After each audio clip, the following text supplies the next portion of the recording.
Dans les histoires de super-héros, c'est généralement toujours la même chose. Le héros rencontre des difficultés, il peine, et puis en progressant, il arrive à battre son ennemi. Au fond, on n'est pas si différent.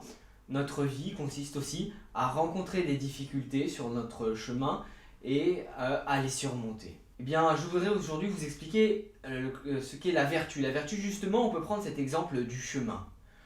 Ce chemin commence par notre naissance et il a pour but la sainteté. Pourquoi la sainteté? Parce que en étant saint, on ressemble à Dieu. Et c'est notre objectif, nous, en tant que chrétiens. Il faut donc pour cela être plus parfait. Il faut donc avancer sur ce chemin. Il faut évidemment y aller pas à pas. Et pour cela, pour poser le premier pas, qui est évidemment toujours le plus difficile, il n'y a pas d'autre choix que d'essayer. Le petit enfant, quand il ne sait pas marcher, commence par essayer de marcher. Ainsi donc, pour être vertueux, il n'y a pas d'autre solution que de s'exercer à être vertueux.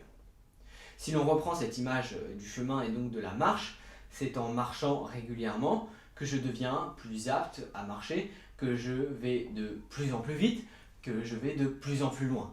Et bien, de la même manière, bien agir, bien penser, bien se comporter de manière régulière permet d'en faire une habitude et il deviendra ainsi plus facile de bien agir, de bien penser et de bien me comporter. En l'absence d'habitude dans la marche, eh bien, je me fatigue rapidement. Alors que si je m'exerce petit à petit, la fatigue viendra plus tardivement. Et ainsi, en réussissant à aller de plus en plus loin et à avancer de plus en plus vite, j'éprouve du plaisir. Ainsi, être vertueux, ce n'est pas contraire au fait d'éprouver du plaisir. A l'inverse, être vertueux, cela permet d'atteindre un certain plaisir. La vertu est difficile au début, mais petit à petit, elle permet d'atteindre un certain plaisir.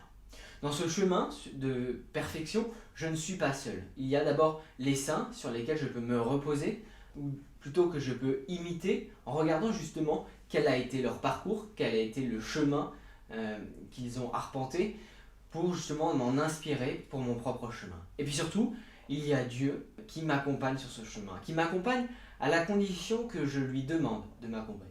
Il faut demander à Dieu sa grâce pour qu'il nous accompagne sur son chemin. Ce chemin est ardu, il y a évidemment des cailloux sur ce chemin, il y a parfois du brouillard qui nous empêche de voir la direction, il arrive que l'on s'éloigne et pire encore parfois que l'on aille à contresens.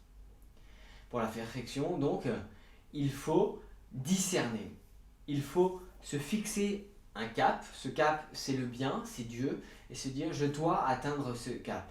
Et il faut garder cet objectif en tête, puisque si je l'oublie, je risque d'aller vers un autre cap, et donc de perdre du temps puisque je dévie, ou pire encore, d'aller en sens inverse. Aller en sens inverse, c'est typiquement choisir le vice plutôt que la vertu. Nous voulons être vertueux parce que nous voulons atteindre ce cap, nous voulons atteindre ce bien, et ainsi en devenant meilleur, en avançant pas à pas, l'on se rapproche de Dieu.